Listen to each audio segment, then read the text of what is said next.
All right, I was trying to give folks trying to get here. Uh-oh.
Okay. Okay.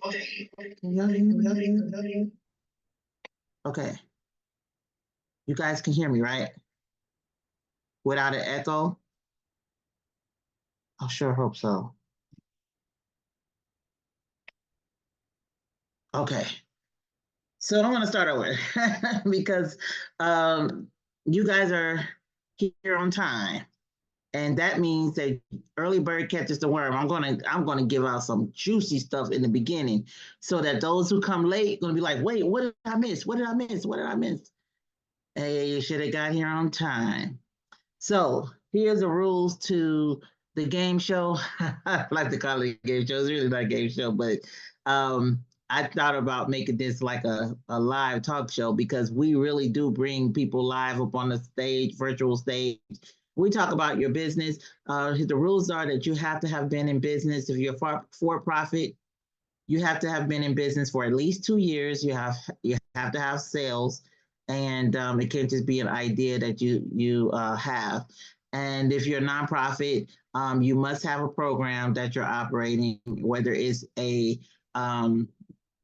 big program or a small program, it doesn't matter, but you must have your 501c3 if you are a nonprofit. So I'm going to work with both sides. I have information for both entities, nonprofit and for profit. So if you could just kind of help me out in the chat, type in if you're already in business or if you are looking to start a business. And if so, if it's a for-profit business or nonprofit, or you don't know, and if you already have a business, go ahead and type the name of your business while my team start working on who to select to bring up on the virtual stage. We're going to make sure that you guys get out of this experience what you came here for. So who am I? I am Ty Renee Woods. I'm a serial entrepreneur. I've started, I think 8 businesses now. I'm at 8 or 9, 10, somewhere around there. I started when I was so young. I don't even know. It's probably at 20 about now. But I really got serious about entrepreneurship probably about 16 years ago, and I've been a full-time entrepreneur now for a little over 12 years. I have a couple of books out there, mostly surrounded by grants and getting money for your business. I'm a real estate investor.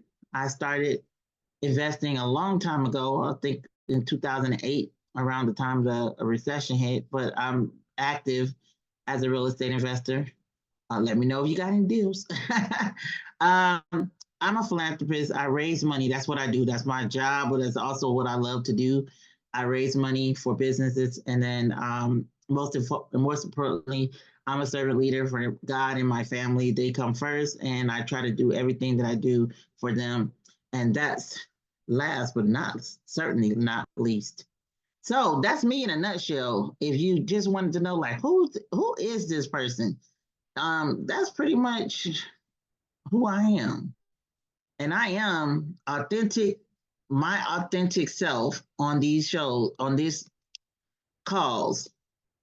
So if you want to ask me a question, please feel free to do so. My top 3 businesses that generate the most revenue for our family is we got G1 Investment Capital. That is our real estate arm.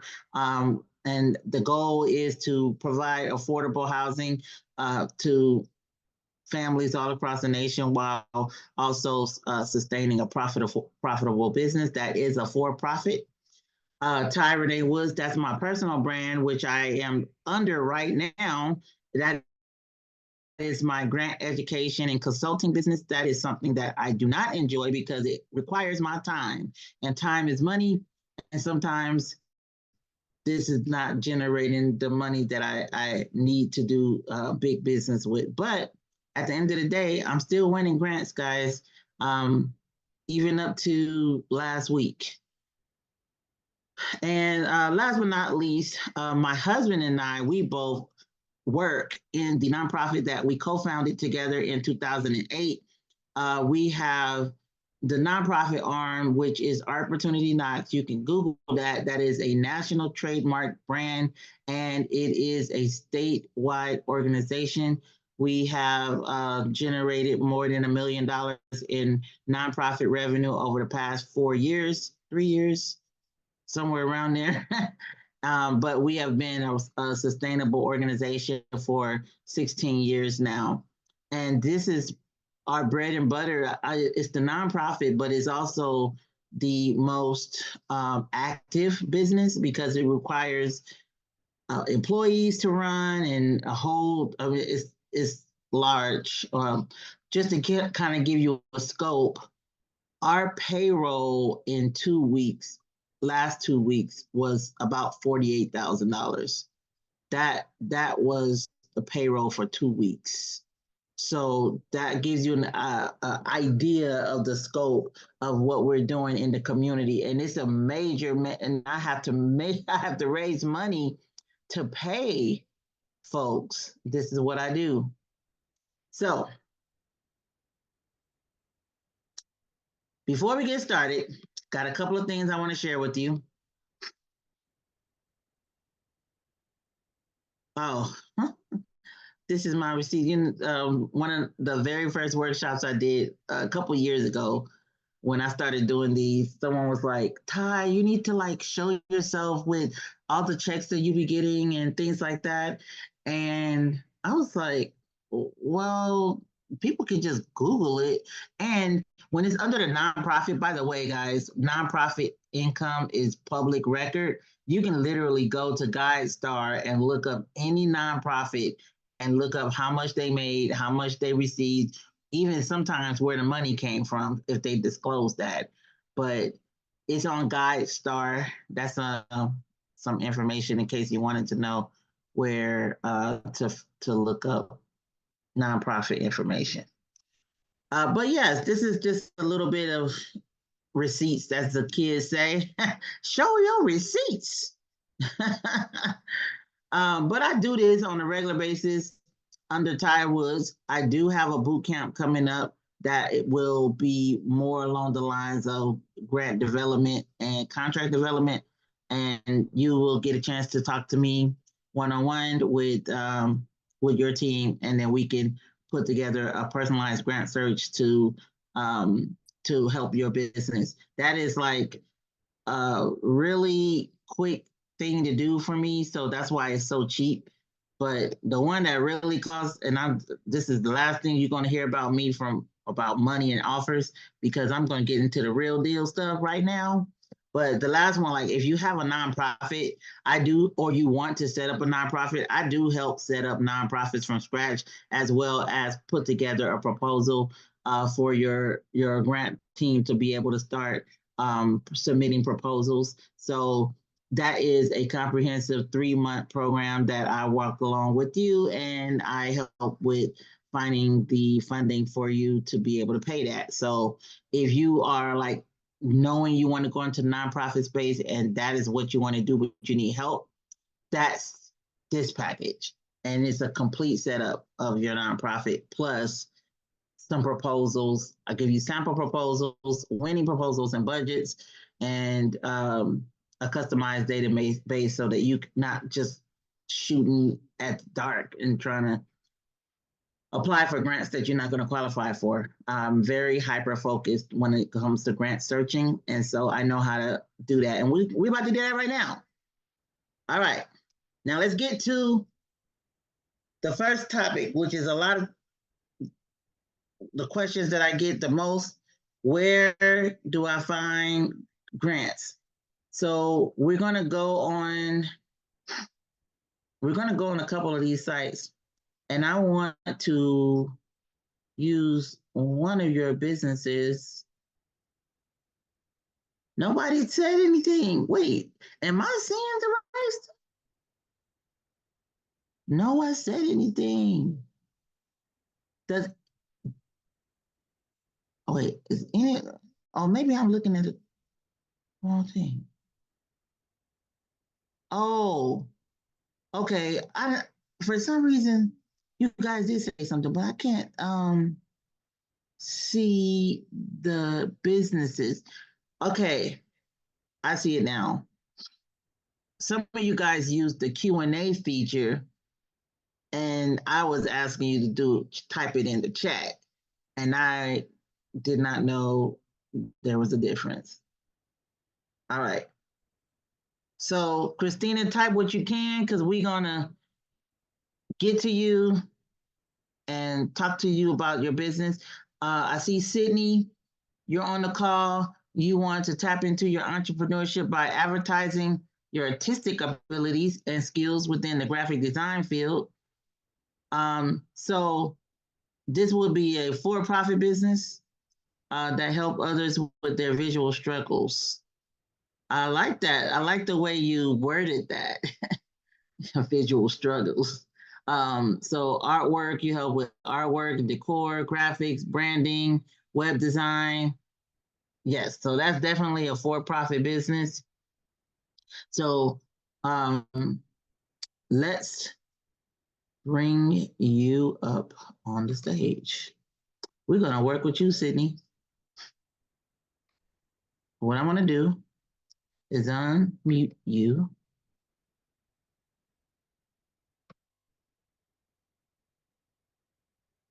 You're gonna be able to talk in a few seconds.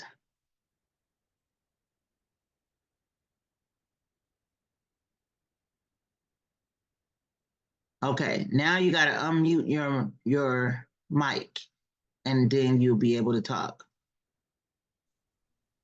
Hey, can you hear me? Yay, Sydney's on, guys. All right, so our first victim, so my job is to make sure that you have a cohesive statement, a case statement, so that when you go after funding, period, you want it to be clear what you offer, and you want to make sure that your brand is being presented on paper the way you just said it. I like the reason why I selected you is because I like what you said. Oh, thank you. I really, that was very creative. That was very creative. Thank you. So what we're gonna do is we're gonna start with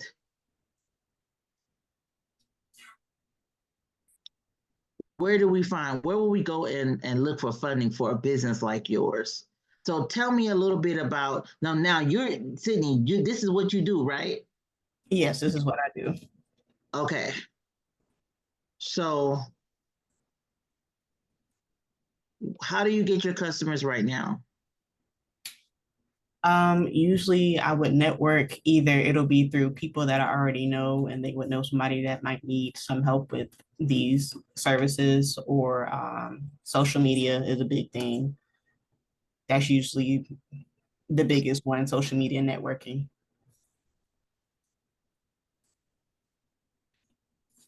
Okay. What city are you in?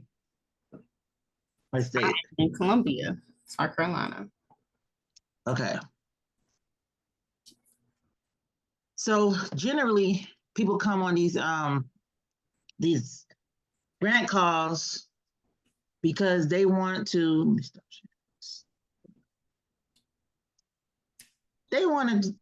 know, how can I get free money?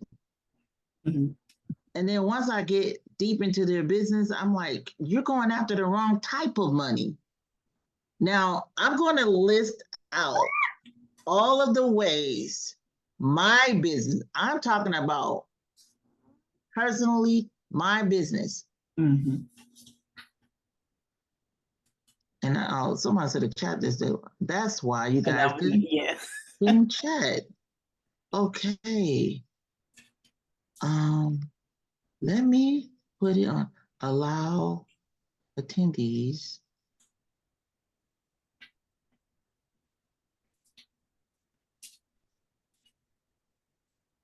That makes so much sense, y'all.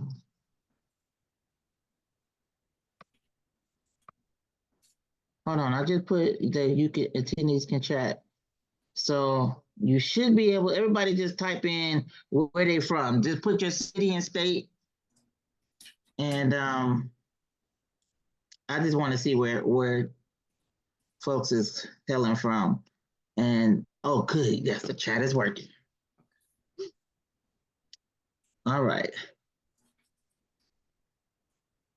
Chat town. I just love saying that. All right. We are going to talk about the types of revenue before we get deep into where you should be looking for funding. So I have a nonprofit and I have a for-profit. So I have to decide which funding bucket to go after for which business. Now, under the nonprofit side, people just think, oh, you just go after grants, right? Well, not necessarily. My business, on the nonprofit side, our business is probably 55% grants. The rest of the funding comes from government contracts, fee for service, which is like people just pay for the service.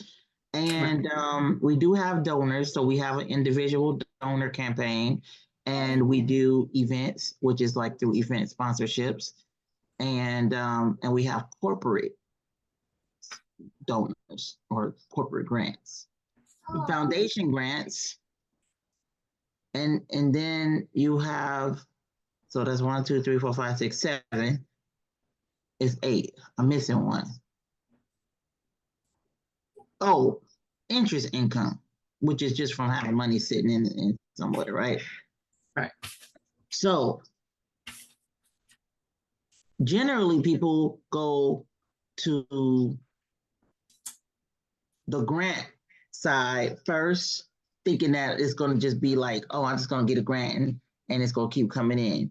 But the reason why I have such a diverse funding source is because those grants actually don't come in like that.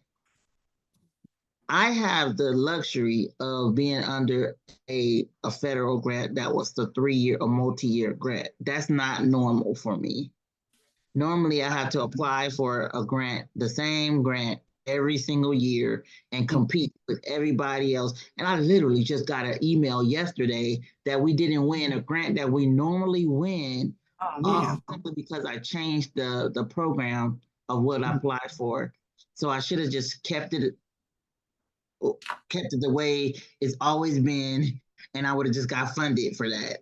But it is what it is. All right, so Sydney, what I would recommend for you, because you are in a space where it requires individual consultation, you would want to get into the government contracted space versus the grant space. A lot of people looking for grants when I think you should become a government contractor, which I literally just saw a bid for web design last week. So, and I actually sent it to I have a friend who owns a marketing company, and I forwarded it to her. That's what I'm looking for. That's why I got off of the shared thing, because I wanted to try to find it for you, just to kind of give you an idea of what it takes to compete on that level. Honestly, you're a woman. Technically, you can apply for a grant. A contract under the Women-Owned Small Business. Please tell me you have that designation. A certified woman-owned business. Right. Okay. If you don't have it, can I just educate the other folks that's on here? Sure. All right. I'm going to show you guys something.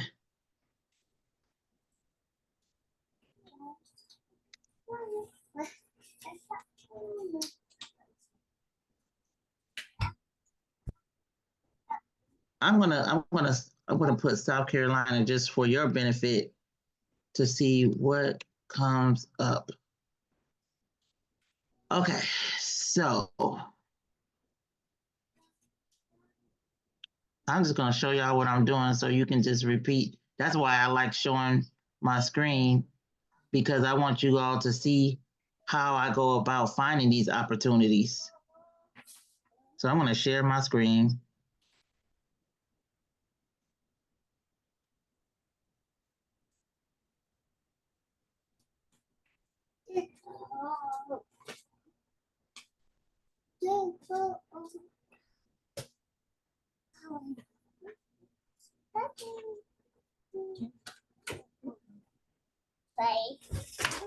All right, so you all should see.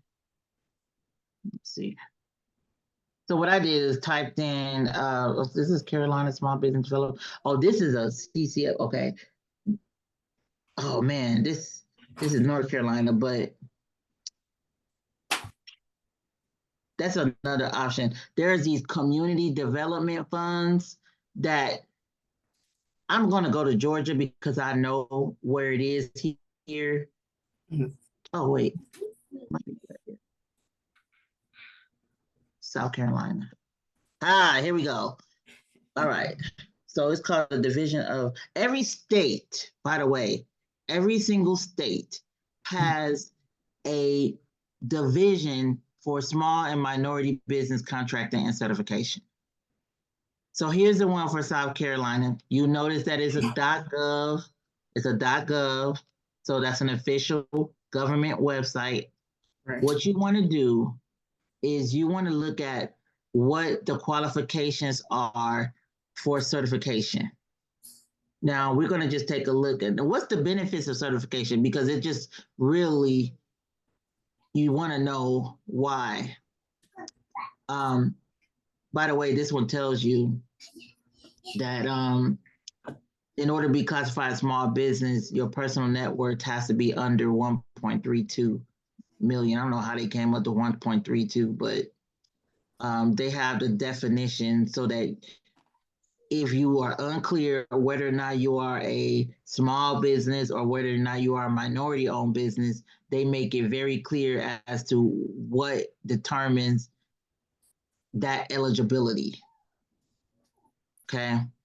Now, the certification, the reason why you want to get certified if you are a minority or if you're a small business owner or if you're a woman-owned business, the certification process puts you in a pool with dedicated funding specifically for you. So there are contracts, I like to see, oh, they don't even have their spotlight. So on some of the websites, they'll tell you like who just recently won a contract. Well, this particular division, their number one job is to promote growth and development of small and minority owned businesses in their state. And the way they do that is by carving out of all of the contracts that they offer, 100 contracts, 10 of them have to go to MDs, 35 MDs. But what's been happening recently is because minority owned businesses and small businesses and even women owned businesses are not certified, those funds are going unused every single year. I just went to so they have like these, conferences and things like that for certified businesses. And they're like, billions of dollars go back. Billions. Wow. Of dollars. Y'all is you chasing these little $5,000 grants, and I'm trying to tell you where the money is. Right. Okay, now this is the application. You want to look through this. I'm hoping you took this down because you want to look through this and go through the application just so you can kind of get an idea. It's not going to be something that you get overnight. It's, as you can see, requiring a significant amount of information. But I'm telling you, once you get this, it's like what it's going to start coming in. And actually major contractors, so let's say what would be like a major company, like a corporation, a major corporation that would be like your competitor? Oh, wow. It depends on the services, to be honest with you.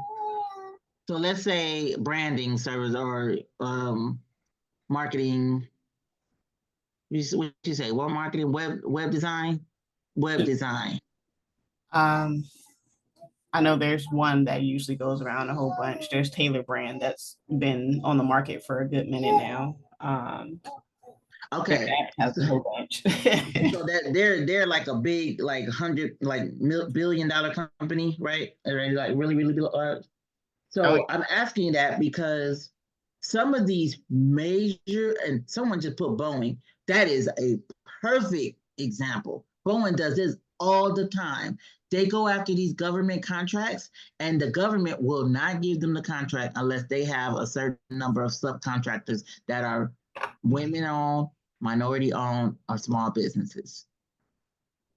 And so Boeing has, they're on that list, and I don't have it right now, but they're on a list of corporations that hire a large number of small business subcontractors.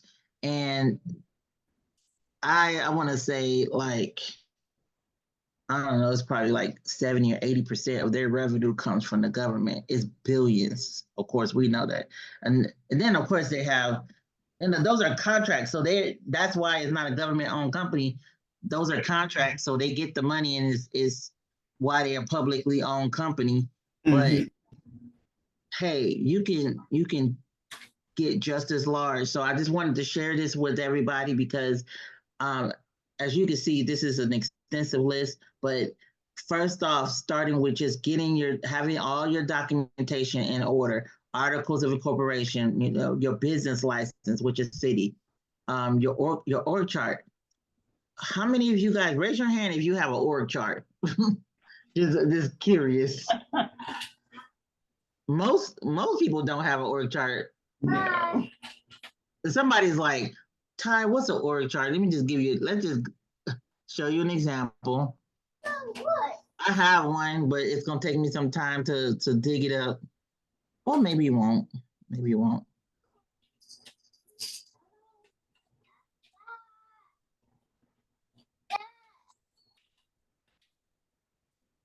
If it's not in my OneDrive, then it will.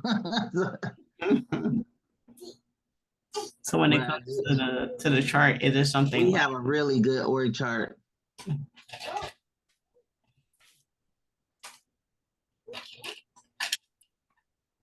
Yeah, we just moved over to Microsoft Teams this year, this month. And so everything has not transferred over. So I don't have it on here, but I can show you an example. So I am going to also look at a grant for it. Okay. I already have my places open. And so grantwatch.com is where I look for. I have a membership because I'm a grant writer. So it just makes sense for me to pay whatever was, I don't even know how much I paid. $200 for the year, I think.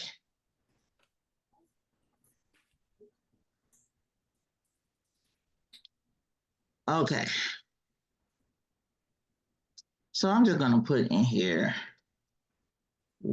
web design. I just want to see what comes up.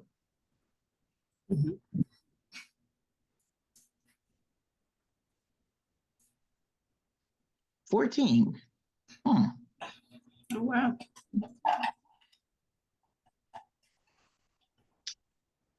Huh.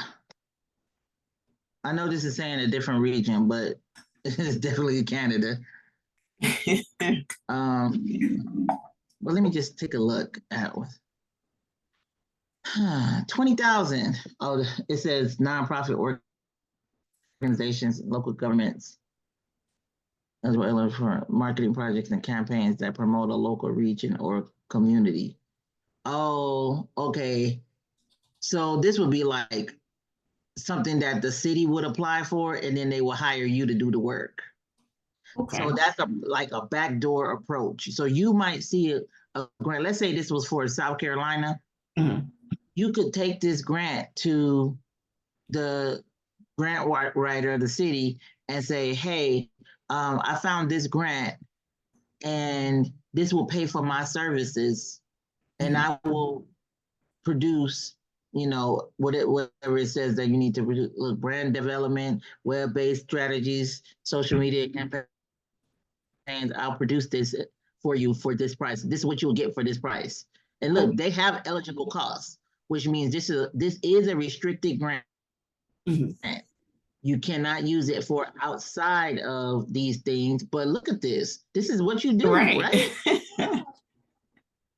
So I'm telling you, just because your business is a for-profit doesn't mean that you can't partner with a nonprofit. So let's say this was in Georgia, and you don't even have to be here. South Carolina is 3 hours away in some parts of Georgia, 2 hours in some parts of Georgia. So let's say I apply for this grant if this was in my region, and I say, you know what? I'm going to hire your company. You can, as long as you could produce a case statement that shows that you've done this kind of work and the quality is there, then I would allocate the percentage of the grant to, of course, we have to have some percentage for admin costs, but the majority of the grant will be for what this, oh no, actually this one don't even allow you to use it for admin. Mm-hmm. Eligible cost. It does not say admin in here. Nope. Just advertising, but that's supposed I to literally have to pay you the whole 20,000 and see what you can. I'll be like, look, what can you not get for 20,000? And you have to put a proposal together to make it, a robust proposal. As much as I can get, I will try to pull as much as I can get. And so that's what nonprofits do, though. They try to get as much as they can get for their dollar, but since they don't get a lot of them. But this was a good one, actually. What I wanted to show you was that there are grants out there that fund artistics. Now, you saw the name of my organization. It's called Art Opportunity Knots. I just got a $1.3 million grant for the arts. So I know for a fact there's arts. Well, I'm in arts education, though. We deal with youth. Anytime you deal with kids and teenagers, we kind of get money automatically because they want to keep the kids off the street, right? Right. I'm just scrolling down because we might end up. Well, no. Christina, you throw in the chat what you want to do. Just do it like a little summary. Grants to Virginia women, spawn owners for internet commerce development. That's interesting. Look, this one's for consulting fees to assist with operations. Grants to South Dakota arts nonprofits.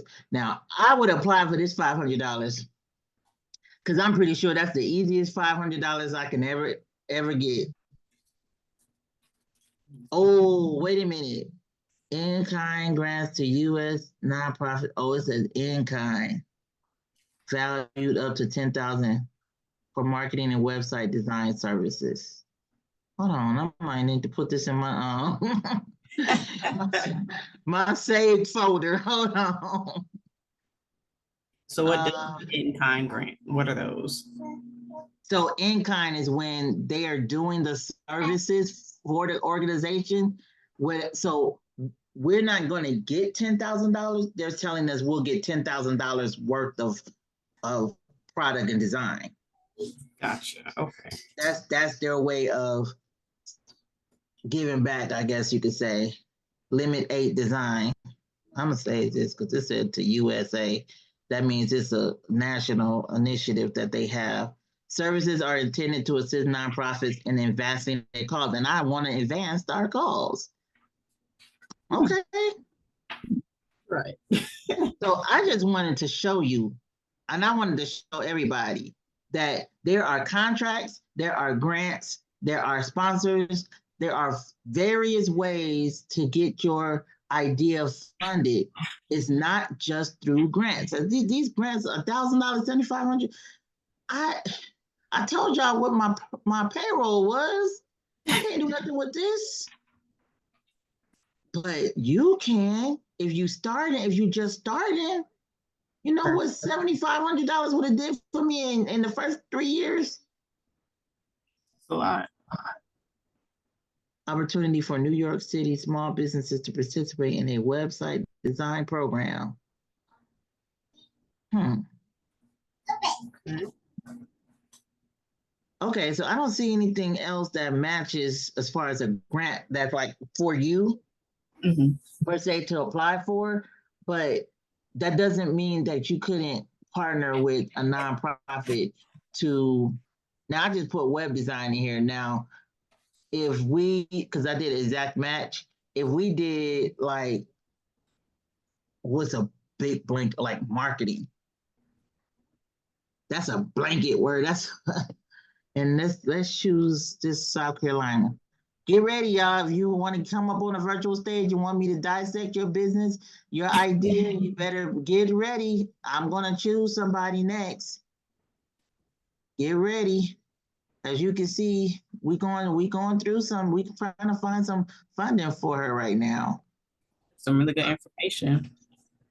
At least to put you in the right, send you down the right track. Right. I want to at least send you down the right track.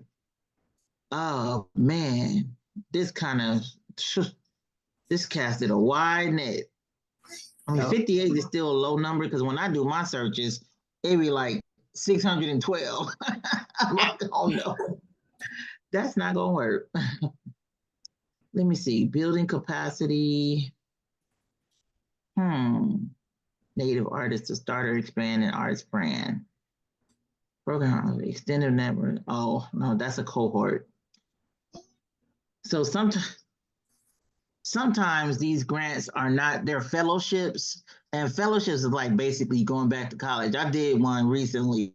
I just finished. I was like, this is too much work. I already went to college 3 times.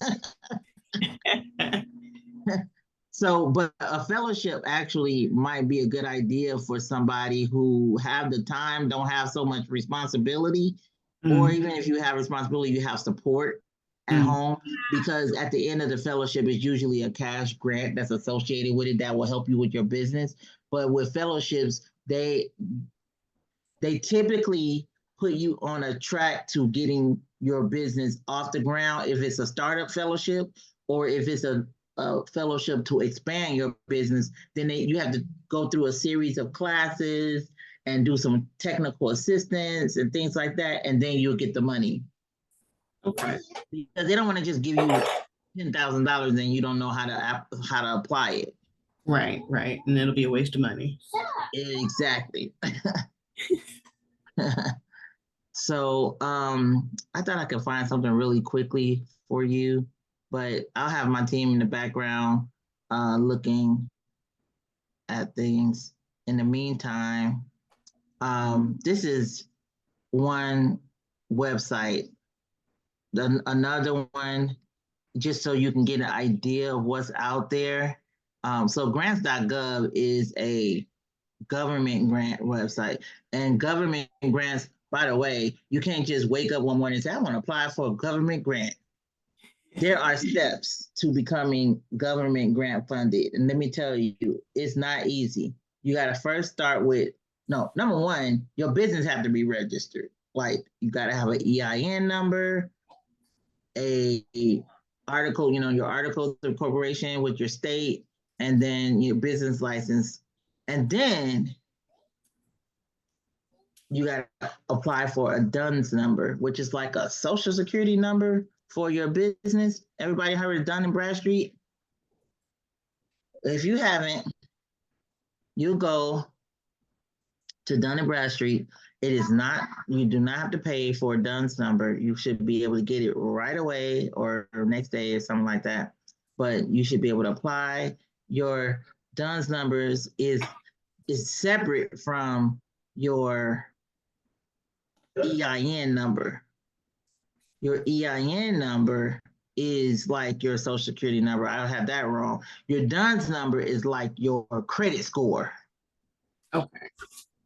So government contracting has to go through Dun and Bradstreet. You have to have a DUNS number, because if you've done bad business before, it'll show up on your DUNS. It's like your fingerprint for your business.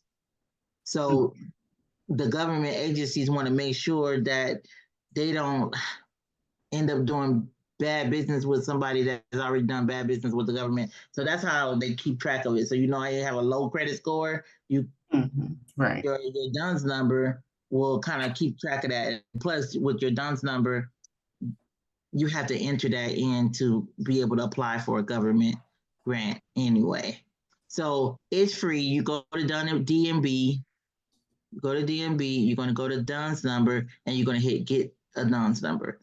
Those of you who already have an EIN, you already have a your articles of incorporation, just go ahead and just take the little 15 minutes to get your, what is it called?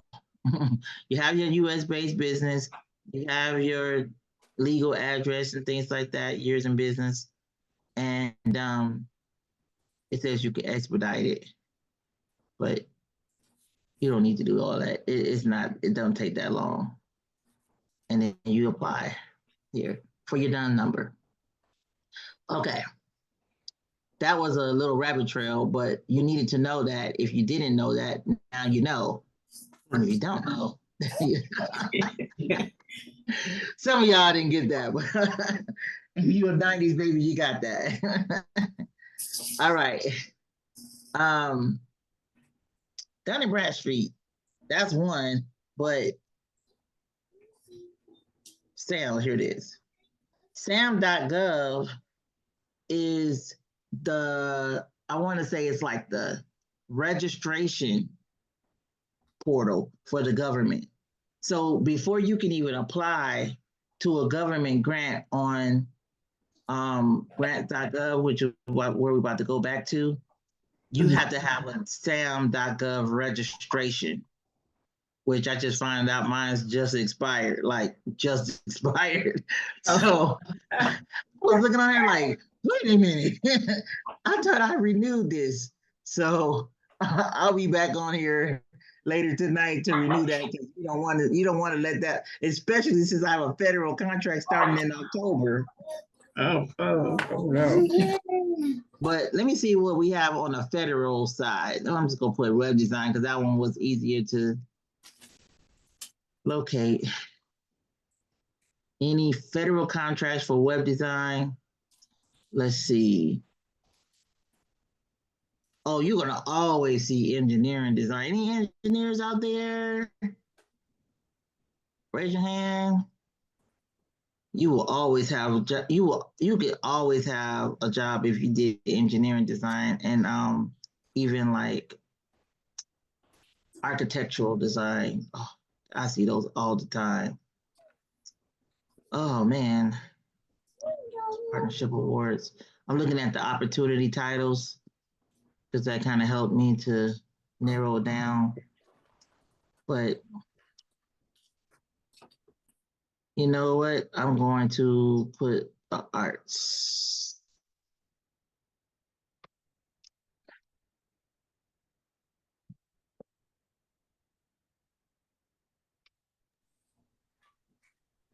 Okay, by the way, federal, grants.gov is federal. Federal is always have a national scope. Then you have your state level, then you have your county level, and you have your city level. So what I was going to do with you was we'll start with the grants from the government, the federal government. That's national in scope. By the way,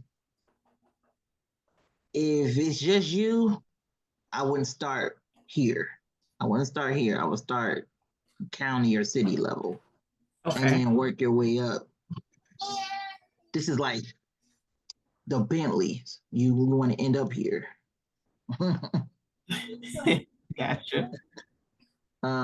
So I will go to, you will hit, by the way, guys, start with your city. You would type your city and you would type procurement. And that city, that just means purchasing. The procurement department and bids. So in Columbia, I didn't even put South Carolina yet because I know there's a lot of Columbias. Here it is. This is it. They'll have every city, every county, every state will have their procurement out here. They will have their public notice of opportunities. That's what you want to look for. the public notice of opportunities, the bid opportunities. You come here, do they have the ability to, bid number, title. They only have 3 opportunities. Oh my God. So if you're in construction, you will always have a government contract. You can always have a government contract because they are always building something. They working on something. Look at the freeways. They're always working on something. Oh yeah. This one is a design through construction. So this one is the design phase of the construction. But just so to entertain this, I wanted to just show you what an actual RFP looks like. Request for proposal. Y'all, I use a lot of, I'm so sorry now that I'm gonna apologize because I use a lot of acronyms. That kind of goes with the territory in contracting and grants, but I'll do my best to be cognizant of the fact that you may not know what those initials mean. So request for proposal just simply mean that the city is requesting for people to submit proposals to them with your best and highest offer. Like I never tell people to bid low. Do not bid low. They never tell you how much they have, by the way. They won't tell you, well, yeah, we got 20,000 for this project. So make sure you come up under that. No. They won't tell you that. Every now and then somebody will slip up and be like, well, this is $100,000 contract. And you were like, yes, I know exactly where to shoot for. What I do is, if I know what the amount is, I will put the bid in for about 20% higher. And then I'll say, you know what, because I really want to do business with you, I'm going to go ahead and discount that by 20%. Like, I already know what my cost is, but that's just a strategy to make them think that they're getting a deal, but you already know what your bottom line is. This particular RFP, they always have the bid attachments on here, and it'll tell you exactly what they're looking for. And this one, this is a Q&A. This was a Q&A. That means it probably closed. Let me see, what date was this for? Oh, well, it closes on July 19th. So it's about to close soon. Mhm. And what they do is they allow you to ask questions. Mm-hmm.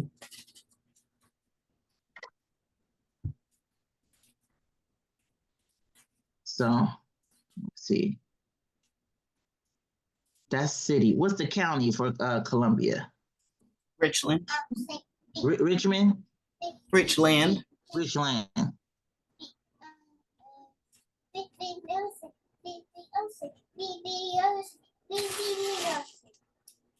So county government has separate funding bucket. It is because the county usually handles parks, policing, like sheriff falls on the county, parks falls on the, parks also have falls on the city as well. So it really just depends on how big the county is. But you tend to get a lot of government entities under the county that rely on more individuals than those big, large companies. So that's why I said also look at city and county. Wow, the county only got 3 bids too. Oh, wait. Uh-oh. Okay. We might have found something, guys. All right. Okay. This one closes. Oh, wait. Q&A is due July 26th. The close date is August 6th. So we got time. Marketing, advertising, pre-qualification. So what a pre-qual is, this is a request for, this is an RFQ. A request for qualifications is different than a request for proposals because they're not actually asking you to bid. They're asking you to tell them that you're qualified, how you are qualified. So this is where you will list your receipts and you will list all your big clients. You will put all of the information in here that will guarantee that they will see your work and your quality of your work. That's how robust this qualification, this RFQ needs to be. It's to identify qualified marketing and advertising agencies to provide the county with a wide range of communication services. So look, they have a let me see if they have a webinar coming up. Most bids usually have a webinar. Look, take this name down, Tamar Black. Tamar at richlandcountysc.gov. Email her. Ask if there is a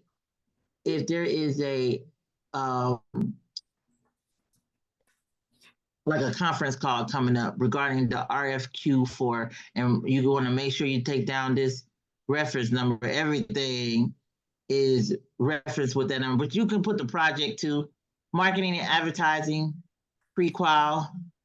Here's the reference number.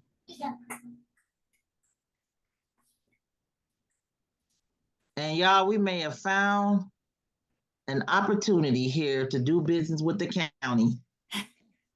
That's amazing. And if you do get this, you better post it on my Instagram, because I really want to know, and I will definitely promote that. Okay. Remember, y'all, my Instagram is Ty Woods Get Grants. And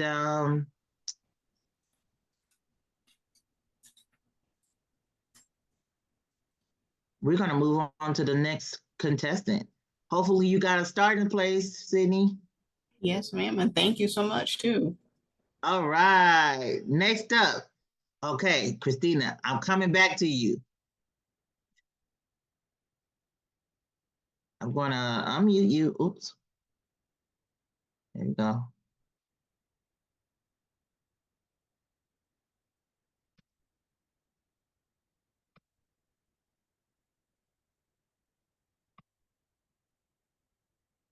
Okay, Christina, you can unmute yourself. Bring you up on a virtual stage. Hello.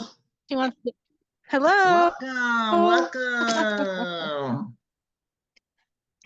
Well, you have Thank a you. pretty awesome idea. Is this an idea, or are you actually doing this? What you wrote? Yes, I have been working for I've been working on this for 3 years, and I keep getting the door slammed in my face, but I just can't give up. Oh, no, please, whatever you do, don't give up. I have had my face slammed in front. I continue to get my face now. No, you know what? It gets easier the more you establish the credibility of what it is that you're doing for the community. Okay, so Northwest Montana, year-round gardening and artwork, woodwork, and caring for the elderly, and outdoorsmanship, and animal husbandry, and native cultural arts. Oh my goodness, combining mental health, spiritual guidance, and sports. You want to know, as a grant reader, if you wrote that in a grant, it will automatically get declined. I want to tell you why. They're going to say her mission is all over the place. Her mission statement is all over the place. So we got to start with hyper focusing on your mission statement. So look, I'm going to take now, y'all can't see. Oh, I share my screen. I'm going to take my friend on a little journey, y'all. We are going to create a nice, robust mission statement that's going to get her some funding. Because if I don't do this, Okay. you're not going to get funding with this. We're going to hyper focus this. Okay, then we're going to take a look at some grant opportunities because Montana has funding. And I don't You're want you to miss breaking out up, on and it. I don't know what's going on, but Uh-oh. Hold on. I'm going to switch speakers.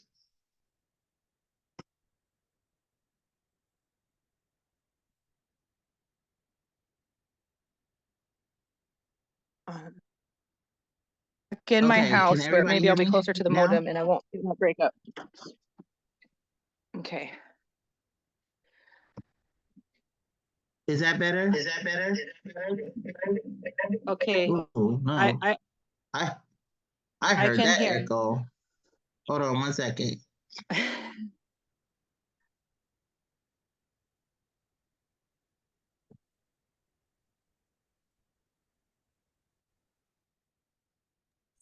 Okay, hopefully that's better. All I can do is like screenshot whatever you want me to see, and then I can look at it later, unless you can email me.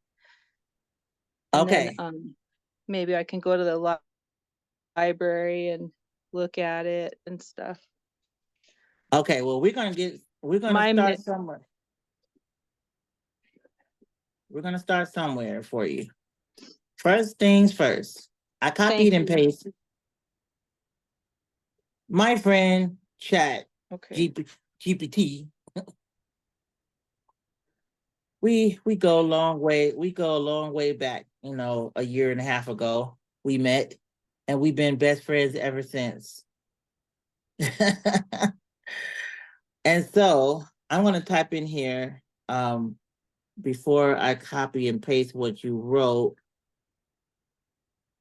I want to type in here. Wait, let me put this in here first.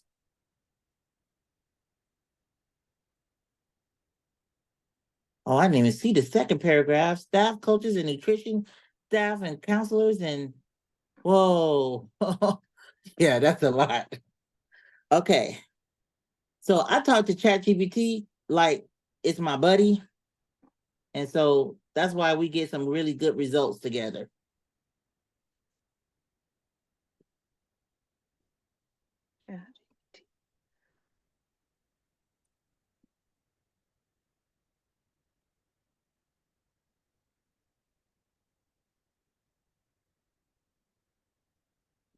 What is ChatGPT? So ChatGPT is an open AI source that you could sign up for. I think they opened it back up. At first, people couldn't sign up for it because they didn't have it was so many people that once it became public and people were utilizing it for you know, just it just became so popular that people were overloading it, and so they have shut it down so that no new users. But I do believe that they are allowing users again. So you just need, you know, to log in with your Gmail, create an account, log into Gmail. Now I have upgraded version. I pay for it, the upgraded version, because I use it so much, including for my proposals. All my proposals go through ChatGPT. It has the most comprehensive database and helps me with all of my grant writing. And I'm telling you, I don't know how I even see, I'm a great writer. And I was winning grants before ChatGPT, but since ChatGPT, my percentage rate is through the roof, my win rate.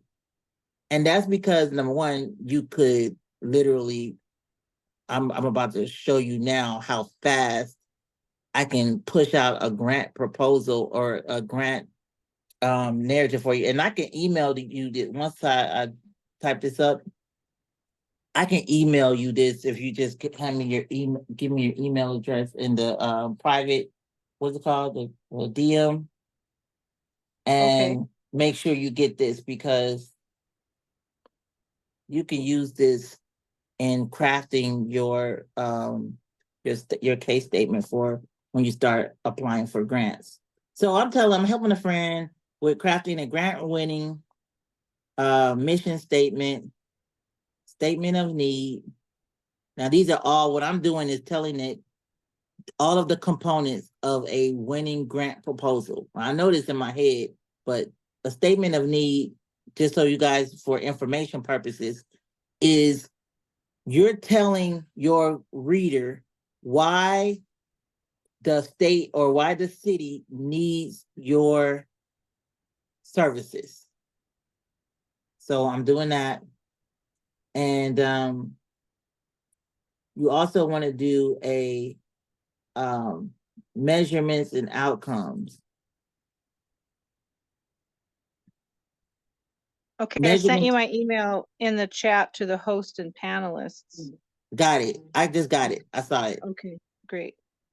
Measurement and outcomes is a part of the application that tells them what is going to be the result of your program to the recipient. Okay, great. That's my vision, the And a whole reason sample, I want it, right? even a sample budget. I'm gonna have it do even a sample budget for you. Okay. You know, really, I'm not really in this for money. I'm trying to pull the people that care in my community together You to know what? see, because I can't do this by myself. I just want a forum to be built so that there's an entity available for the kids so we can stop the suicides, you know, and So I get it. develop. Wait, Oh, you putting suicide in there too? Suicide prevention? well, that's Oh, what triggered all of this, is to save some lives. oh, you should have said that from the beginning. Yeah, Okay, well, okay, it's just so complex, you know, that I mean it that's is. the primary reason for this is to stop, because you know we had the captain of our football team kill himself last year, Oh man. you know, and our kids just need something. And we live on a reservation, and you know Uh-huh. there's so much discrimination, and this wasn't a Is it going to be for Indian. teens or for Yeah, suicide yeah, prevention and for yeah, adults? there's kids that need attention, and there's so much dysfunction in the lives of the adults that the See, this is kids why I don't get you know. guys talking. And yep, Right, I know yeah. exactly what it is you try to do now. So now that the adults have their hands in money and grants and stuff, and they're not paying attention to their kids, I'm upset because our school should be applying for these grants and they're not. And I'm a white girl on a res. And if I can survive all this stuff, and I found out that the only thing stopping me from getting a grant is because I don't have a nonprofit. And if I could do Mm, that, then you know if we mhm, could develop a nonprofit and apply for these grants, we would have what other schools have, and these kids would mhm. have programs to come and attend to give them attention, and they would have something to live for because they knew their life made a difference in somebody else's, and the problem would be solved, and it wouldn't cost anything because there would be money being thrown at them from the government program grants, but it wouldn't Right, be right. going into hands of greedy adults that are not appropriating it right and putting it into the lives of children and giving them guidance, you know. I'm a poor person. I mean, I'm rich in my heart, but I'm not in this for money. I'm trying to ask people who have power in their positions to apply for something so I can put labor into being available to people who are lonesome.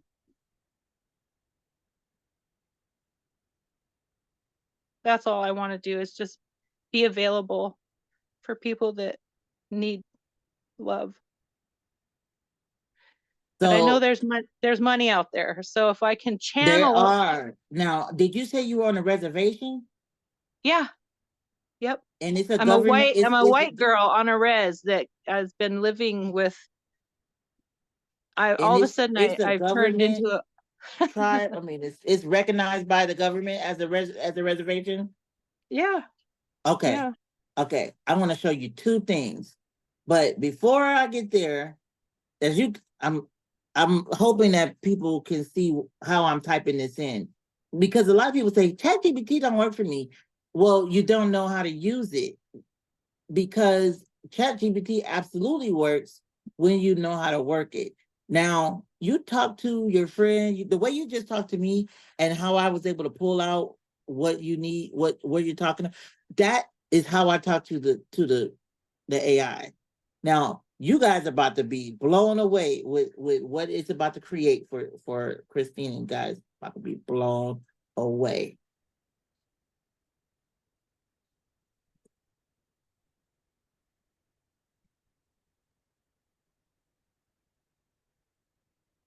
By the way, You're in Montana, right? Yes.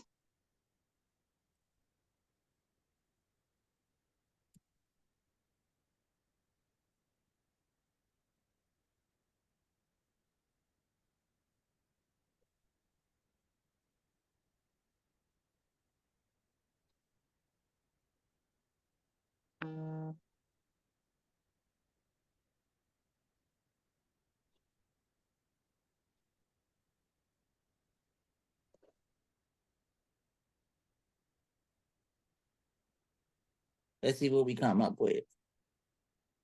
See how fast it works? Do you have a name of your nonprofit? No, because I don't have the money to get an employment In your head. I'm just identification talking about number. in your head right now.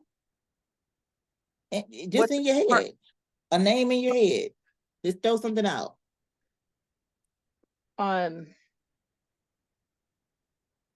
Bouquets Oh, place. what is Bouquets place. bouquet? Spell that. Bouquets place. B-O. Quet. Oh.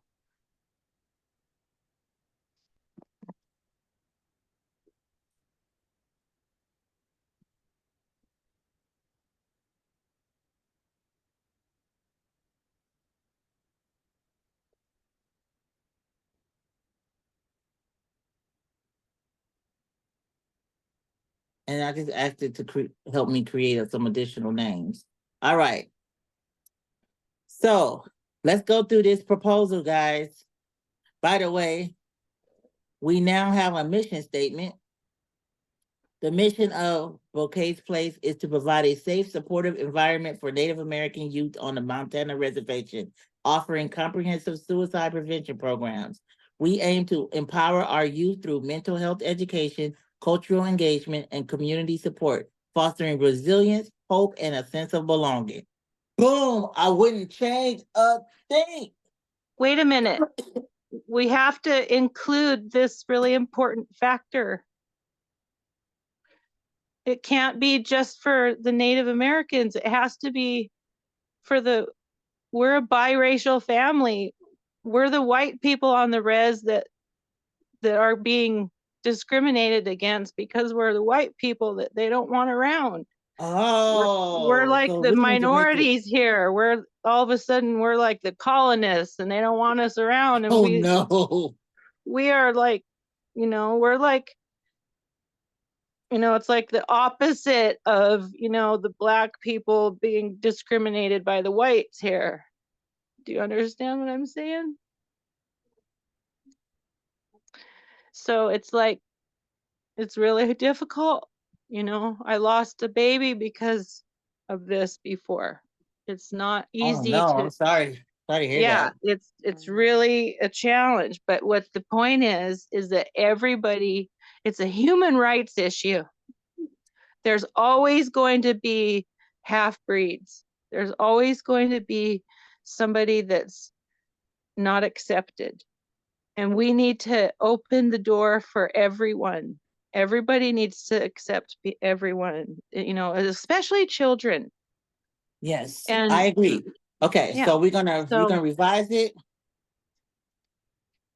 I'm gonna put revise it to make this open for everyone. Yeah, the discrimination factor is what has to go, because Well, I that's found what out. cultural engagement. That word cultural engagement is just a big fancy word for what you just said. That's just a grant term that you'll see as here we go. So it literally just took it out. Now I'm gonna make this Word document to download. Could be like multicultural, because I'm from Hawaii, and I love cultural stuff, but I grew up on these reservations and I know more about a lot of native cultural stuff than some that come here that don't even know their roots, and I can teach them stuff from their culture that was taught to me by their elders. that they have no clue about, you know? Yeah, so someone mentioned in the chat, DEI, diversity, equity, and inclusion. That's a recent. So listen, DEI is another initiative that has a lot of funding behind it. That's why you're gonna see that there are initiatives that the government put money behind that's been going on for years and years and years and years. But this time they're like, okay, we're going to focus our efforts on this. And this is where the funding is going to go. So people are shying away from saying DEI or, diversity, using those terms, when technically this is exactly what you're doing. And you're going to have those. So cultural engagement workshops is just another word for like diversity, equity, and inclusion workshops. So I would definitely change that. Cultural engagement is also a good word to use, but in DEI is a term that you'll see more so in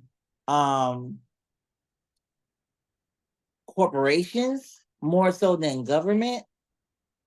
So what I'm doing is I'm giving you guys the terminology. Right, the and adding multi in front of cultural can clear that up too. Okay. So by the way, I'm sending this as a Word document to you. So I'm let me download this real quick before it goes away, because it will go away. Okay, I have this grant proposal. I'm gonna maybe I could put it in the chat. I mean, the reply back to you with it. Hold on, let me see. I hope you guys see how I'm leveraging ChatGPT. I've literally just wrote like half of a grant proposal. That is really amazing. You can really just take it, copy and paste it into a. Let's just take a look. I'm gonna go back to Grant Watch. And are you able to put that? Were you able to add multi right in front of that cultural statement? Let's do this. Rewrite to well, I gotta get my computer. Oh yeah. Or go to the library. They charge though for each sheet. Well, it's probably like what, 10 cents, 20 cents? 25 cents or something. Yeah. It's worth it because you can just meditate on this and get this into your heart and your mind. Because once you start, now I'm going to go back to a statement you said, and I hope that everybody that's on the call will listen to this. You cannot do this great work without money. And so I want you to look at money and getting the funding for this in a different light. I want you to focus the efforts on funding the cause so that you can prevent more suicides from happening. And in order to do that, you need people that's going to be dedicated full-time to this cause. So they shouldn't have to worry about whether or not they're going to be able to pay their bills. And that's why it's important for me to raise this money. It's not, the money is going to pay for dedicated staff. They're going to pay for the supplies and all of the equipment and the facility that you're going to use to house this program, and all of that cost, because they have their costs. They have costs, the people that's helping you. And so it's not fair to expect people to just do everything for free. And so it is our responsibility as nonprofit founders to do our best to try and raise awareness, because the more we raise awareness, people will give when they know what the problem is. Like, I didn't know that was a problem. I didn't know. So if you make your voice louder through this organization, that's what bringing awareness is. Your organization is going to bring awareness to this issue. And once it does, people are going to start giving you money anyway, because they're going to resonate with this cause.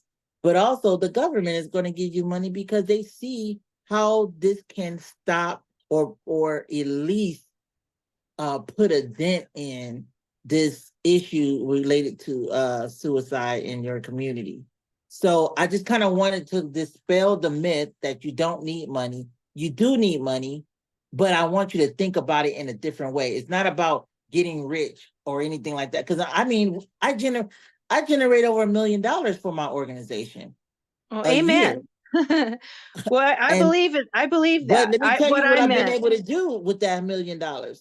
We have 56 people employed in this organization this year. 56 people. That means 56 people was able to pay their rent, was able to drive, was able to put gas in their car, Well, feed their hallelujah kids. for that. You know? So Right I on. wanted to think about, I want you to think about it from a different scope, a different scope. And then as the money start coming in, you're just repurposing it. Amen. All Well, right. God wants, he Hopefully I wants us. got you on fire about this. Okay, I'm gonna send you the with the new multicultural in front of it.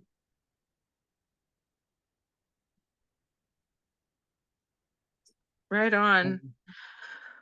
All Well, right, yeah, so let's my take a whole look at one grant. I'm gonna just go to one grant so you can at least be able to see that there is funding out there for what it is that you want to do. So I want to put okay. suicide prevention.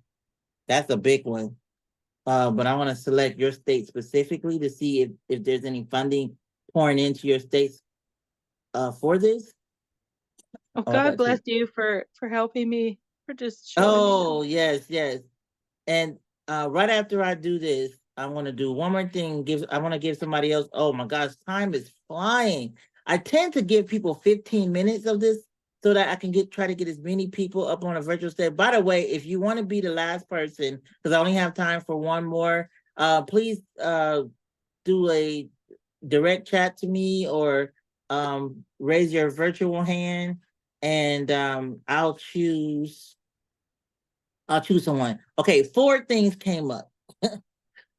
Now, there's one that's upcoming that's coming. This is research.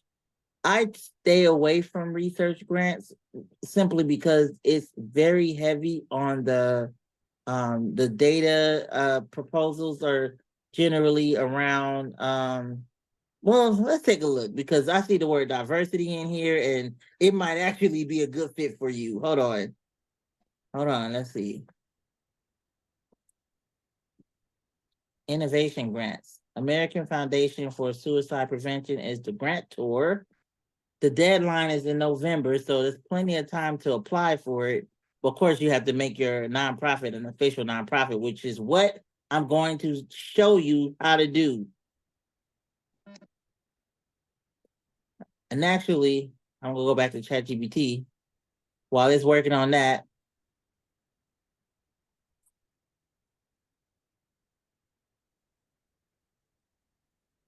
Write the step-by-step version of how to start a nonprofit in Montana for Christina to be able to work from.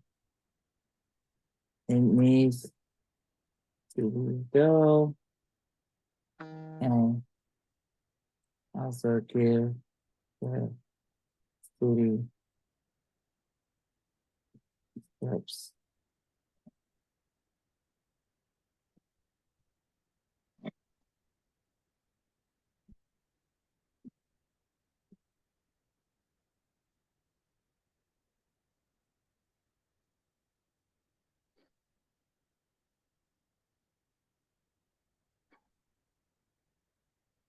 Okay.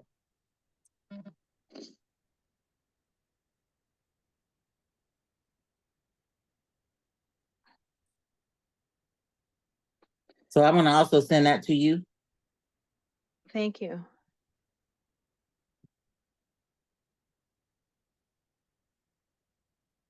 I've done this so many times that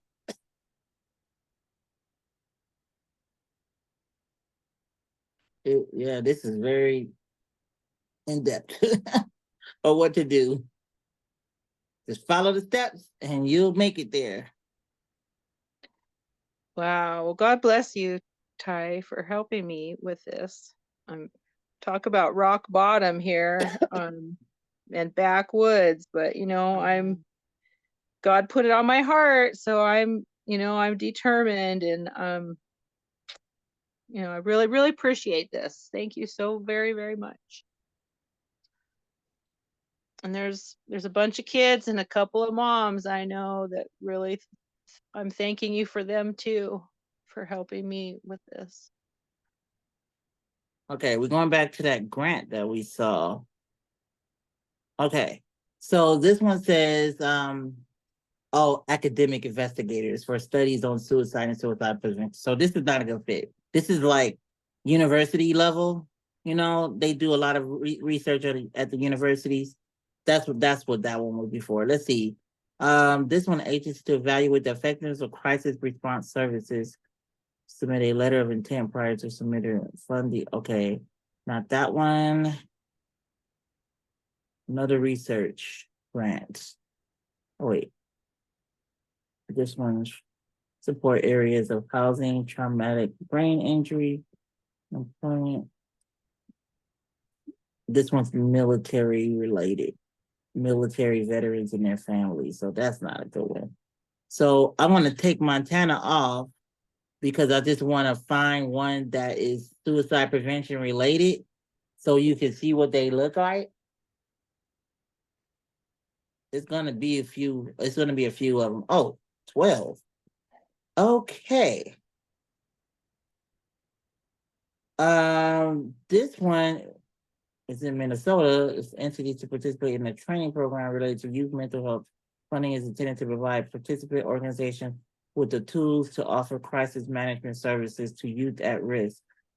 Oh, I wish this was right next door. Okay, I wish this was in wow. Okay, this one. This is in Iowa, but to prevent suicide and youth population funding is intended to support organizations to screen and identify youth at risk, increase the capacity. Okay, this is what I was talking about. So, community-based youth suicide prevention. This would be like the perfect grant for you if oh, okay. The funding source is the Department of Health and Human Services, which every state has one. This one just so happened to have this particular RFP open right now, but I can almost guarantee you that there is one for Montana that we might have just missed. Division of Behavioral Health. It's the same division. Let's go to Montana. Department of health, behavioral health. And I'm going to put suicide prevention. Watch what comes up. Health and Human Services. Montana Department of Health and Human Services. Suicide prevention information and resources. Now let me just put suicide prevention bid. See what comes up.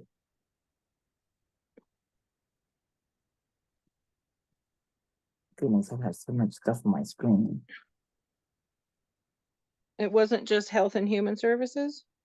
But I'm looking for, what I'm doing is looking okay. for the last time they actually have funding for this. So they have, okay, I didn't open this, but they have a suicide prevention strategic plan, which means, and which went from 2019 to 2024.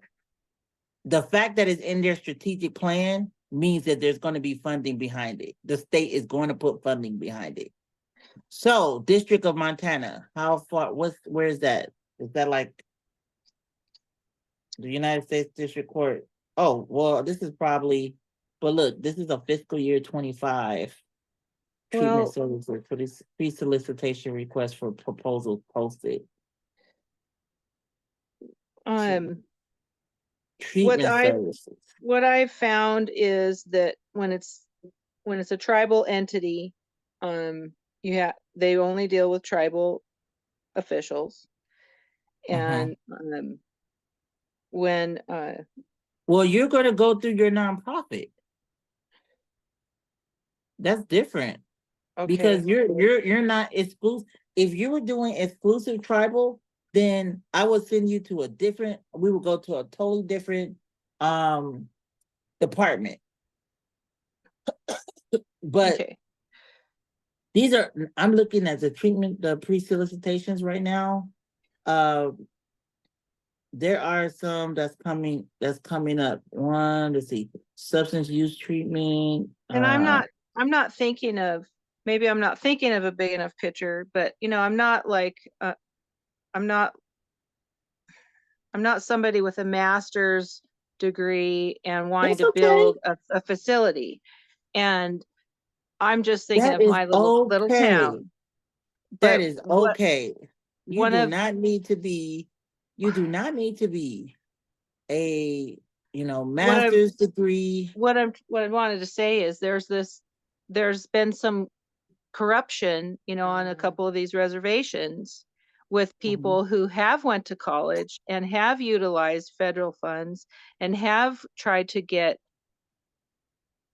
have made facilities and have been busted and misappropriated that large millions of dollars. And they have, been appointed by government and have the power to distribute funds for other people to build like safe homes for children. And they misappropriated that money, and large amounts of money. And they would be like the people who would be doling out that money for people who wanted to start businesses and nonprofits and stuff. So I wouldn't even want to deal with those people, because that's what happened a few years ago, was when my stepson wanted to come live with me and my daughter on this res because his father committed suicide. Wow. I wanted to get him here, and his mom ended up. I see why you're passionate about this. She let him go to the tribe, who didn't know what to do with him, and gave him to the state. And the state wouldn't let me have him, even though I was a common law wife to his father. But I'm not tribal, and I'm on a different reservation. And he ended up going to Utah to a boarding school, which Paris Hilton did a great big documentary on, with the abuse that happened there.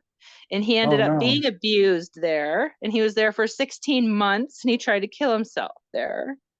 Wow. And I did a lot of research about this there. So anyway, the person that I was desperate looking for mentors for him, so that if I could go to court and get him, I would have tribal resources for him to come get help from. And when this one person who was appointed, this person even went to the capital of our country, with his credentials and stuff. He was appointed by the governor of our state to be the head honcho of the Department of Health and Human Services and the suicide prevention. The top guy of the whole entire thing. He's the one anyone goes to if they want money to start their own suicide prevention program. And it turned out years down the road that he was the one who misappropriated all that money. And one of the shelters where they had for these kids to go to, they busted them at like 6 a.m. And one of the 2 or 3 of the people that were there, the people that were the overnight guards there, they were high on drugs. They busted everybody, and all the money that went into, like $2 million that went into that little crappy place, they don't know where that money went. Well, Christina, but if anybody, it's time for you to be the example of what it is that you haven't been able to see on the reservation. So you can start off with start small. And here's a contact person. Look, you just start small where you are. Just need one classroom, one program, and that's all you need to do is just start small. And then as people start to recognize what you're doing, then you will start getting more and more support. But look, here's a contact person. I think you should write this person number down. Okay, I Um, screenshotted that. yeah, Carl Roston, because he's the suicide prevention coordinator for the state. And Okay, you might be able to find some of these resources. Ask him if he have some resources that are free that you could use to start your program. Just let him know, hey, I'm starting a suicide prevention program for youth in my area. And I just wanted to know if you have some free resources so I can just get started. You don't have to have a lot of money.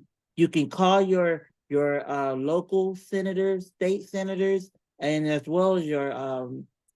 There's so much support out there for this. This is such a huge right. program. But I thank you so will. much for your time. I want to make sure I get one more person on the call to. But I hope I pointed you in You the right did help me. direction, and Thank you, that you Ty. could. And hopefully, I will be hearing about your suicide prevention program soon. All right. Thank Thank you. you God so much, bless you. Christina. God bless you Thank you. too. All All right. right. Good night. Bye-bye. Tanya, come on up. Come on up. You are next on the presses, right? Come on down. All right. This is our last one. I brought Tanya up because I saw there was another initiative. This initiative does look nonprofit in nature, and it was very, very near and dear to my heart regarding elderly care. The reason why is because I have currently an elderly sister who is what she was literally at home in a she had a stroke and she was by herself. No one knew. She was on the ground for 3 days um and it was only a neighbor who was able to find her. But we realized that as people get older and our loved ones get older, that there's not just the care of their, physical if they're disabled, but even if they're not disabled, the elderly sometimes get left behind and they become very, very lonely. And so I really, really like the angle that you're going with this. Can you tell me a little bit more about your idea? You're off mute. You can go ahead and talk. If you're talking, we can't hear you.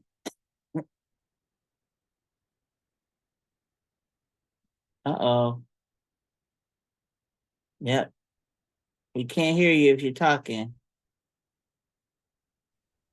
Hello, can you hear me now? There we go. Yay. Oh, okay. Sorry about that. I had something else plugged in here. Okay.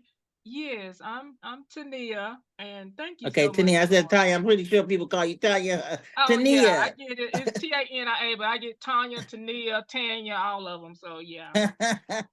So Okay, this so Tania, just tell me kind of what sparked the idea. Was it something personal or you just saw a need?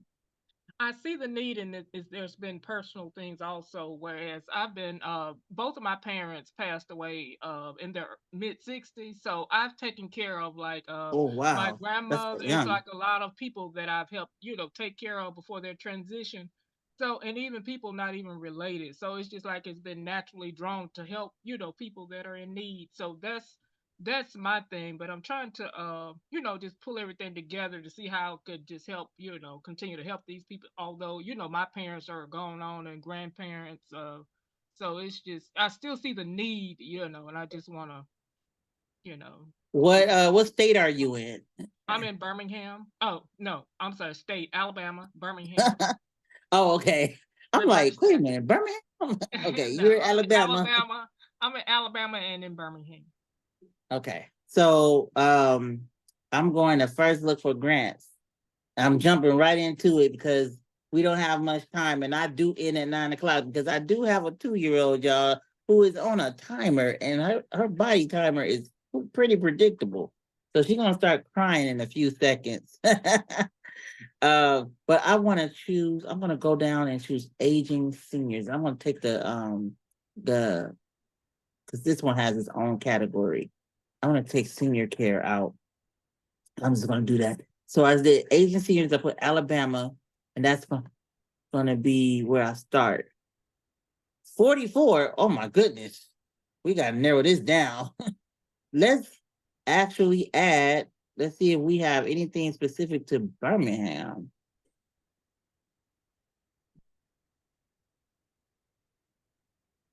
Okay, so none in Birmingham, but let's go back to just regular old Alabama, and we're gonna comb through. Now, what I'm doing, y'all, of course, I'm using Grant Watches. It's easy for me. I don't get any plug for them. They need to actually get my membership. As much as I plug them, I need a free membership. But this is how I find grants on a national scale for my clients, as well as for myself, actually. But you had a different angle with yours. Yours didn't. A lot of the senior type of grants does kind of focus on illness related. This one is housing. You'll see a lot of housing developments popping up. Of course, I know you all seen over 55 and over. They're popping up everywhere. 55 and over communities. Dementia is also a huge, it's funded on a major scale. So if you do serve, May I ask about the housing? okay, let's take a look at that. And the reason Right. I'm asking that is I heard you mention earlier, I believe, did you say you were in Oh, real this estate is investing? good. So I've been Yes, in that. so I've been in that whole. Yes, ma'am. Did I hear you right saying you that? you absolutely heard about me, and I'm so Okay. glad I opened this up because this is a section 202. So let me tell you about section 202. You guys heard of section 8, right? Section 8 deals with moms and kids. Section 202 is the same similar housing voucher program, but for the elderly. A lot of people don't know about this because it generally is a funded program that goes through like organizations versus going directly to people like the Section 8 program does. So this particular Section 202, they have housing vouchers, which is like typically for very low income persons age 62. And if you are a real estate investor, and this is what I've been doing, by the way, y'all, I find you have to find the properties super, super cheap. And so I typically go to, I'm like kind of veering, I'm coming back though. So on the real estate side, I have to find it really cheap because I cannot have a high mortgage if I'm going to offer affordable housing. I know that sister, my sister-in-law, like she has a fixed income. She doesn't get any more than I think it's like $1,400 a month. Well, the average rent, have y'all seen how much rent costs around here? Oh, I yeah. mean, I live in Atlanta, but goodness gracious, guys, I don't know where you could get a 2-bedroom for under 1,200 without it being like in a really bad neighborhood. So $1,400, I mean, she wouldn't be able to get food or pay utilities or anything. So we have to find something where rent is at least 50% or less of her monthly Social Security. So what I've been doing is looking for homes in distressed areas, also looking for homes on the auction, because auctions sometimes will have homes that don't have mortgages on it. And so that they'll be willing to take a lower amount on it versus a home that has a mortgage on it. So that's a side note. If you wanted to get over into guaranteed rents, Section 8, Section 202, these are government funded programs for low income individuals to be able to have supportive housing. And this is one of them. So this is not a grant, but it's good. It's just good to have this information so that you know what government program fund senior living, and it's called Section 202. But there are some grants too. There are some grants out there that fund. This one says, let's see. Oh, that's 10,000. Look, at risk in areas susceptible to tornadoes, which, well, I guess Alabama is susceptible to tornadoes. I don't know. Yes, they have them here. Yeah, they're tornadoes. I don't know. We don't really get them here. We've Oh, had, yeah. I mean, we've had them, but this is National Hazard Center. Grants to U.S. to conduct research. Okay, no, this is a research grant. Remember, I told you, stay away from those research grants. Right now, you're looking for grants that are, oh, you know what? That's why I did unselect. So what I do for type of funding, I only look for corporate and foundation funding so that it's much easier and faster to get the money, by the way. If you deal with the government, you might as well just have a year's worth of reserves in your bank account, because I'm still waiting on my money for May for the state. Just letting y'all know. It's so everybody everyone is always like, oh, government grants, government grants. What they don't tell you is what I'm telling you, the truth. The truth about these government grants is that you do not get paid right away. So if you do not have a substantial amount of reserve in your account, you can end up in I know someone right now who bit a little bit more than what they could chew. And they're in a very, very tight bind right now and asked us for a little bit of cash to help sustain their business for the next month or so until the government pays them. And I was the one that got them the government funded. That's why they came to me like, did you know this? Yeah, I did. I didn't know this. Oh, okay. I'm aware of this particular foundation. I've applied to them before. I don't think we won anything before, but this is a foundation. They funding is intended to support hospitals and schools, museums, performing arts and cultural programs, skills training, educational and other programs for seniors, youth, and people with disabilities. Environmental, wildlife, they kind of fund a little bit of everything. Even Christina, you could apply for this. They fund across America. And let's take a look at their qualifications. So the application requirement. What I did not do on this call is actually take you through a grant live. So this one requires a letter of request first. So this letter of request serves as an opportunity to reiterate, elaborate, and expand on information. So they actually tell you how to submit to them. Instructions, click the application portal. I just want to see what the application looks like. No, I don't think I applied for this before. This portal don't look familiar. If something pops up in here, well, those are all just saved stuff. I'm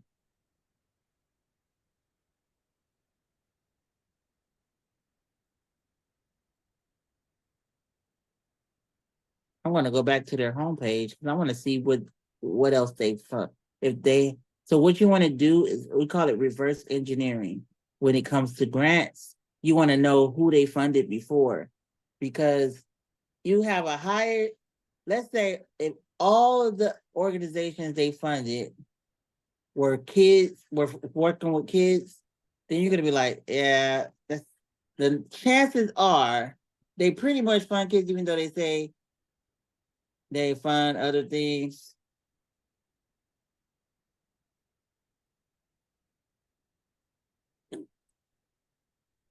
Let's take a look. So reverse engineering is a simple way of saying, let's take a look at their tax return. I typed it in the wrong place. Remember I told you guys about GuideStar? I have a membership, so I'm just going to log right on in. so I can be able to see their information. We about to go and take a look on their financials. So as a grant writer and as a development officer, it's important for me to know how much money I'm going to ask for. When I'm going to ask for money, I'm not going to try to just say, hey, I want $5,000 or I want $100,000. I don't just randomly select the number. I come on GuideStar. Oops, I thought I had it. What is it, Max? And what was it, Victoria? I don't even remember the name. Max said, oh, that was right. Max and Victoria. That should come up. Oops. Bingo. Wow. Wow. Okay. I'm missing out, guys. Take a look at how much money they have. Take a look at that. This is a major foundation. How come I have not gotten money from them? Oh my gosh. Okay. So the 990, that's the tax return for foundations and nonprofits. So you see, what I'm doing is taking a look at, I'm gonna scroll all the way down to this section called basically who they gave money to. By the way, it looks like their money is coming from like assets. Their assets is funding this foundation. You know, you got $68 million in the bank somewhere, you're going to have a couple $1 million of interest. Interest payments alone can fund this entire foundation every year. Okay, yeah, this is a pretty large foundation. You're talking about close to 100 million. Here's the officers. Hey, do you know any of these people? Okay, it is a family foundation. You see a couple of the last names are the same. So it is a family foundation. So keep that in mind. We're going to scroll down to, here we go.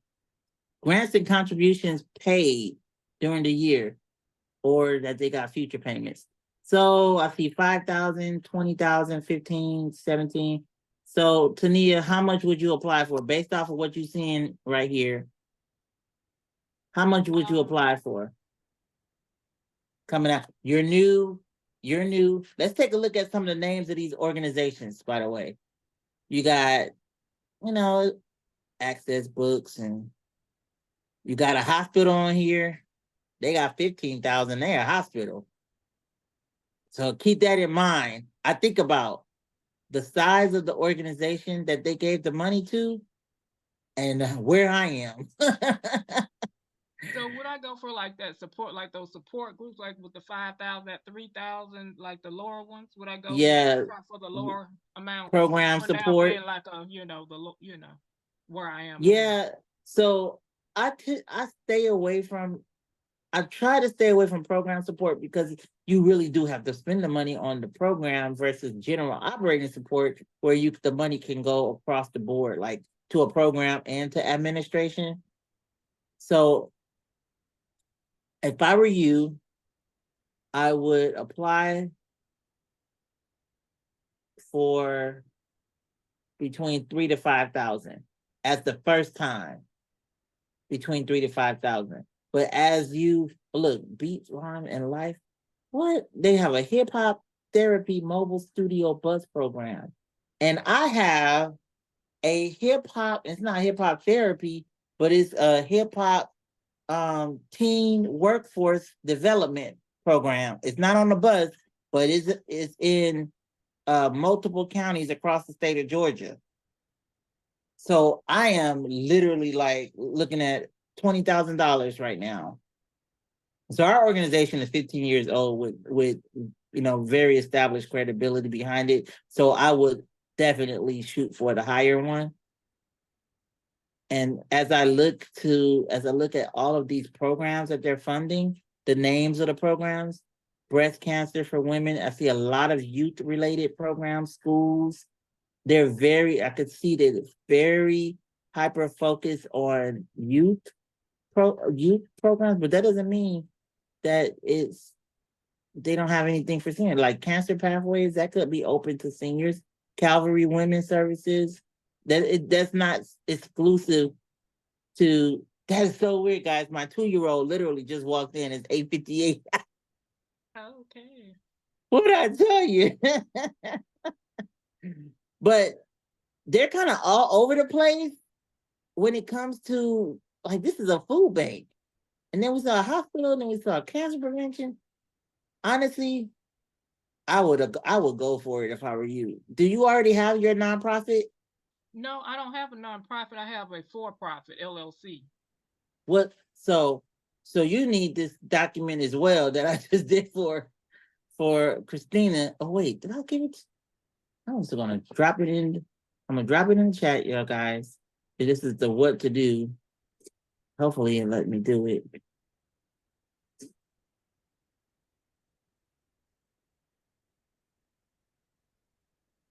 Wait, I think this one's for Christina. That was that grant proposal that we did on the spot. And then let me go back to.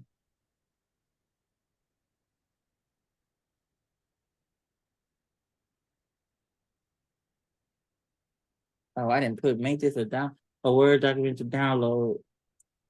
Okay. So I'm gonna shoot fire really quickly what you need to do to start your nonprofit. Really quickly. All right. First step, you got LLC. That's not gonna work. You're gonna have your LLC, but you're also gonna have a nonprofit arm. That's what you're gonna say. My business is Opportunity Knox, but it's a spinoff of Knox Education. Knox Education was the for-profit arm, which was a tutoring company.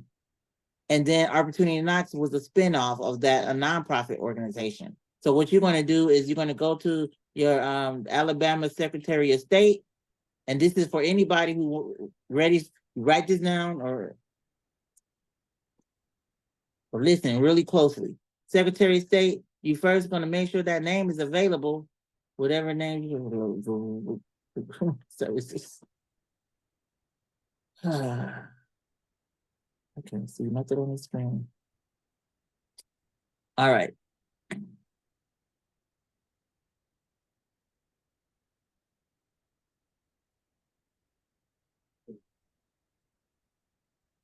So you should be able to do right here. Start with the name search. Don't ever pay for a name and you don't know if you can use it.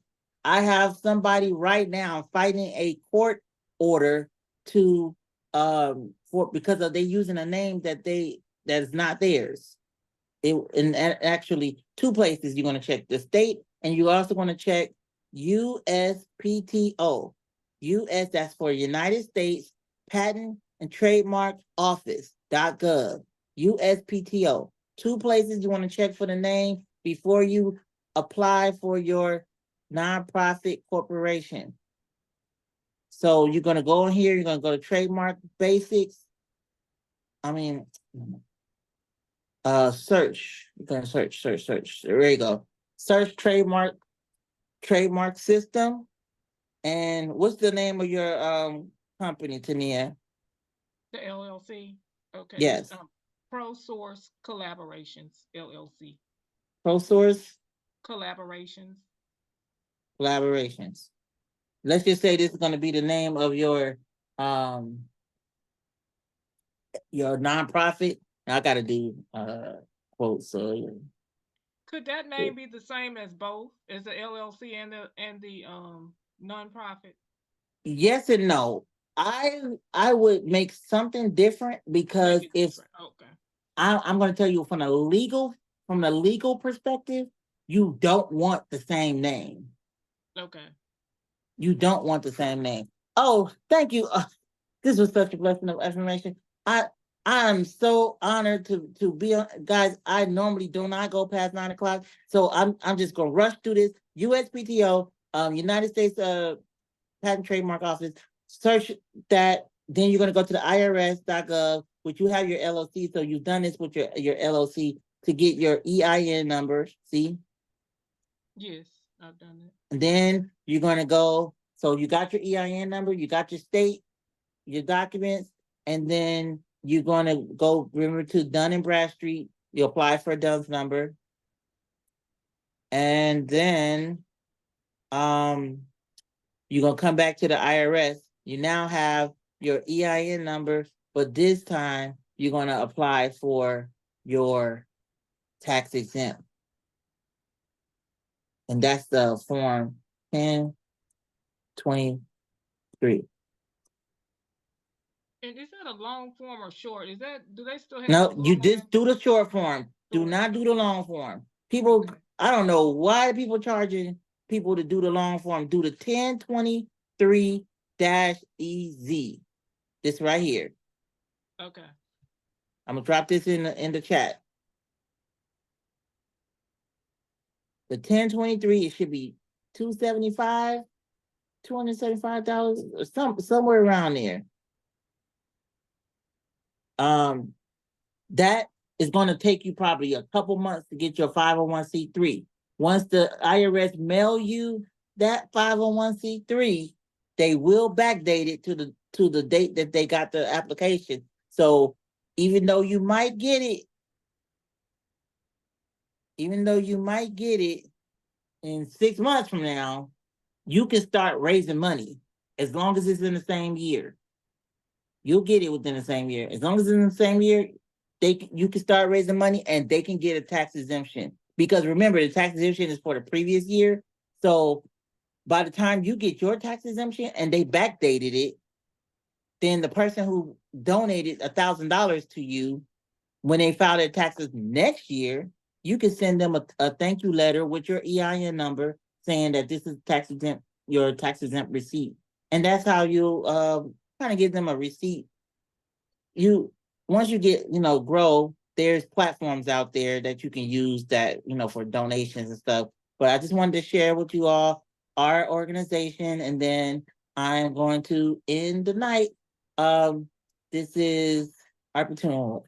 Goodness gracious, I got the thing so big. Oops.